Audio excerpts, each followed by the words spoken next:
ప్రపంచవ్యాప్తంగా ఉన్న సినీ ప్రియులు ఎదురు చూస్తున్న ప్రాజెక్టులో ఎస్ఎస్ఎంబి 29 కూడా ఒకటి. రాజమౌళి మహేష్ బాబు కాంబోలో రానున్న ఈ సినిమాకి సంబంధించిన ఎలాంటి వార్తలైనా కానీ నెట్టింట వైరల్ అయిపోతున్నాయి.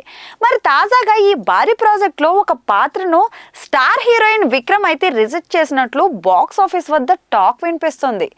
దర్శక ధీరుడు ఈ సినిమాను భారీ స్థాయిలో రూపొందిస్తున్న విషయం అయితే మనందరికీ తెలుసు. ఇక అగ్రతారులు ఇందులో భాగం కానున్నారు. స్టార్ హీరో విక్రమ్ ను ఇందులో కీలక పాత్ర కోసం ఎంపిక చేయగా ఆయన ఈ ఆఫర్ ను సున్నితంగా రిజెక్ట్ చేశారట.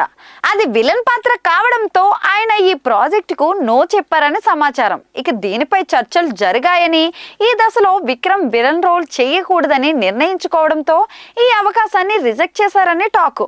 మరి దీంతో ఈ పాత్రలో పృథ్వీరాజ్ సుకుమారన్ నటించనున్నట్లయితే తెలుస్తోంది.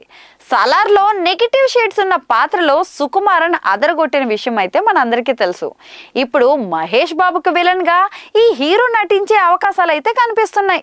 ఇక ఎన్నో నెలల ప్రీ ప్రొడక్షన్ పనుల తర్వాత ఈ ఏడాది ప్రారంభంలో రాజమౌళి దీని షూటింగ్ అయితే ప్రారంభించారు. ఇక ప్రస్తుతం దీని షూటింగ్ అయితే శరవేగంగా జరిగిపోతుంది. ఇందులో ప్రియాంక చోప్రా, పృథ్వీరాజ్ సుకుమారన్ కీలక పాత్రలు పోషిస్తున్నప్పటికీ ఇంతవరకు వాళ్ళ పాత్రలకు సంబంధించిన ఏ అధికారిక ప్రకటన వెలువడలేదు. ఇందులో ఆర్ మాధవన్ ఒక కీలక పాత్రలో నటించబోతున్నట్లు కూడా ఇటీవలే టాక్ వినిపించిందండోయ్. ఇక త్వరలోనే ఆయన కూడా సెట్ లోకి అడుగు పెట్టబోతున్న ప్రచారం అయితే సాగుతోంది. ఇక అటవీ నేపథ్యంలో సాగే ప్రపంచాన్ని చుట్టేసే ఒక సాహసకుడి కథగా ఇది సిద్ధమవుతోంది.